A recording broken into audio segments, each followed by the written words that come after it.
Hi to all, मैं दीक्षा welcome करती हूँ आपका अपने channel Exampur defence warriors official पर। बच्चे, आज के सेशन में भी बहुत ही इंपॉर्टेंट टॉपिक मैं आपके लिए लेकर आई हूँ। होप करती हूँ कि आप सभी बहुत अच्छे से अपने अपने पेपर्स की तैयारी में जुड़ गए होंगे। फिर से नई तैयारी, नए जोशो जुनून के साथ, बिल्कुल तल्लीनता से आपके बीच में रेगुलर बेसिस पर किसी न किसी अच्छा कंटेंट और करेंट टॉपिक्स को लेकर आती हूँ, ताकि आपको ये पता चलता रहे कि आपके आसपास देश दुनिया में हो क्या रहा है।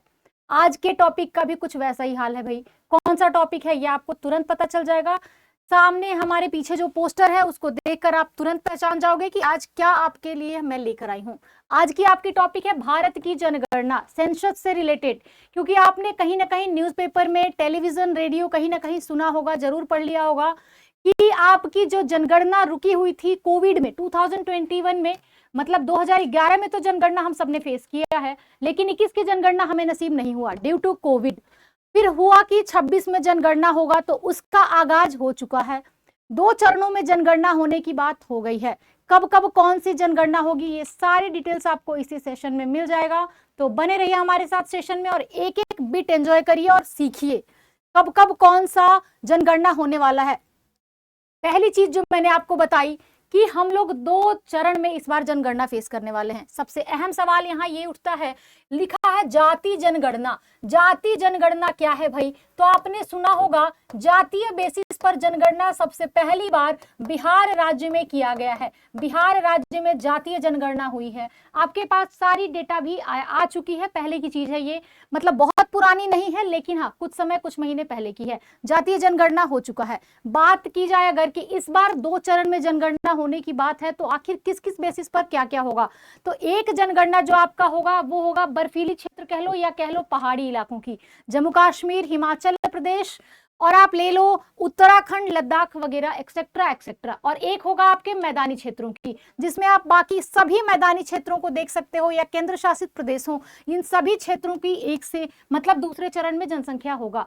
कब से कब तक किसकी होनी है? तो 1 अक्टूबर 2026 से हम लोग देखेंगे पहले चरण की जनगणना, और दूसरे चरण की 1 मार्च 2027 से हम लोग देखेंगे दूसरे चरण की जनगणना होते हुए। सारी डेटा हमारे पास लगभग 20 मार्च तक भी आ भी जाएगा कि क्या, कितना, कहां, किसकी जनसंख्या बढ़ी है, किसकी घटी है। सारी इंफॉर्मेशन हमारे पास मिड मार्च तक आ जाएगा।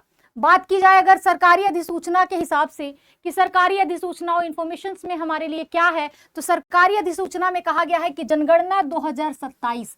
जनगणना, एक चीज आप देख रहे हो, 2027 का मतलब कि आपका ये 17 साल के इंतजार का फल मिलने वाला है टोटल। और 2026 में जो हम लोग देखेंगे वो आपका 16 साल, क्योंकि आपका 11 में जनगणना हुआ 2011 में, फिर 21 में नहीं हुआ है, तो ये 10 साल तो ऐसे ही हो गया। और फिर बढ़ा लो आप 2026, तो इधर 6 हो गया 16, और 27 तो 7 हो गया आपका 17। तो 17वां इंतजार आपका अभी खत्म होने वाला है। अब हम लोग ये इंफॉर्मेशन भी ऐड कर लेंगे अपने इंफॉर्मेशन बॉक्स में। जनगणना के लिए संदर्भ तिथि आपको मैंने बता दी है, लगभग 1 मार्च 2027 बताई जा चुकी है, और जो आप अक्टूबर में देखने वाले हो वो 2026 में होने वाली है। बात की जाए अगर दोनों जनगणना के बारे में, तो आपको मैंने अभी बताया कि जम्मू कश्मीर, लद्दाख वगैरह जो पहाड़ी क्षेत्र हैं, बर्फीले पहाड़ी क्षेत्र, वो सभी अक्टूबर 2026 में जनगणना शुरू करेंगे।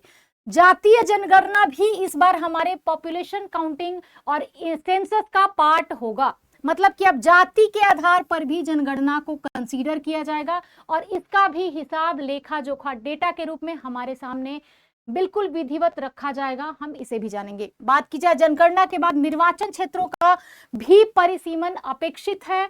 ये तो बिल्कुल अपेक्षित है भाई, क्योंकि जब हम लोग जान ही जाएंगे कि हमारे क्षेत्र में कौन, पहले तो पॉपुलेशन कितना है, फिर किस कास्ट के कितने लोग रहते हैं, तो ये एक बहुत ही विधिवत डेटा हम सबके सामने होने वाला है। इस बार की जनगणना में बहुत ही इंटरेस्टिंग फैक्ट्स मिलेंगे सभी को। क्लियर है ना? देख लो, ये पॉपुलेशन इंडेक्स बेस्ड ही इमेज भी है आपके लिए।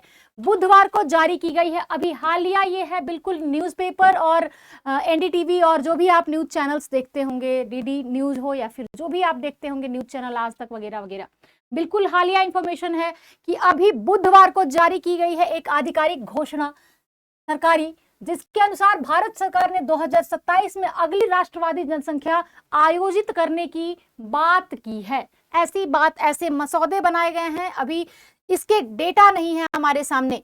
अधिसूचना के अनुसार जनगणना का कार्य 2 चरण में किया जाएगा, ये मैंने आपको पहले ही बता दिया है। क्लियर है ना।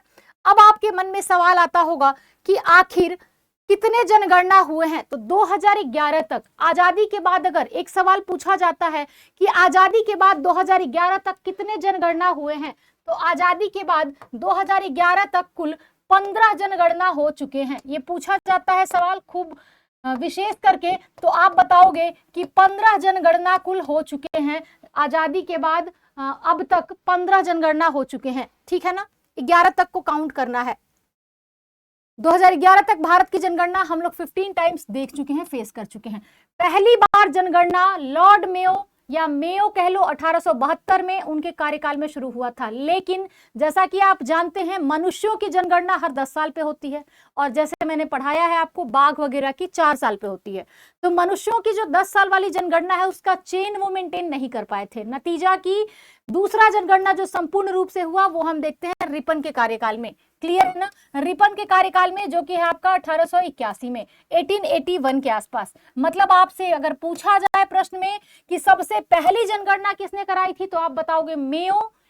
कब कराई थी भाई, तो 1872। और आपसे पूछा जाएगा संपूर्ण विधिवत जनगणना की शुरुआत कब हुई, तो आप बताओगे रिपन 1881 ईस्वी में यहां से शुरुआत होता है कंप्लीट सेंसस का। और यहां से फिर 10-10 साल के इंटरवल पर जो जनगणना होता है उसका सीक्वेंस स्टार्ट हो गया। यहां से विधिवत 10 साल पर जनगणना की सीक्वेंस एक बनी बनाई रूपरेखा तैयार हो गई, और उस हिसाब से अब हर साल सिक्वेंशियल हम लोग जनगणना देखते हैं। बात की जाए 1949 के बाद, आजादी के बाद का ही सेशन है आपका। 1947 में हमारा देश आजाद हुआ है। 1949 के बाद से यह भारत सरकार के, मतलब इंडियन गवर्नमेंट के गृह मंत्रालय के अधीन आता था। पूछा जाता है कि किस मंत्रालय के अधीन ये कार्य निरूपित किया जाता है, तो आता तो था ये गृह मंत्रालय के अधीन, भारत के महारजिस्ट्रार और जनगणना आयुक्त के द्वारा की जाती थी। लेकिन इसमें भी कुछ एक्ट्स हैं, देख लो। 1951, जस्ट 3 साल के बाद ये जो जनगणना है वो 1948 के जनगणना एक्ट के तहत किया जाता है। ठीक है, इंपॉर्टेंट और बहुत इंपॉर्टेंट तरीके से आपसे पेपर में पूछा जाएगा कि किस बेसिस पर जनगणना किया जाता है, तो आप सबका आंसर होना चाहिए कि 1948 की जनगणना अधिनियम एक्ट के तहत। ये हम लोग कब से, और ये नियम कब से लगा है, 1951 के बाद हम लोग इसका लगना देखते हैं। 1948 की जनगणना अधिनियम एक्ट के तहत जनगणना सुचारू रूप से हमारे बीच की जाती है।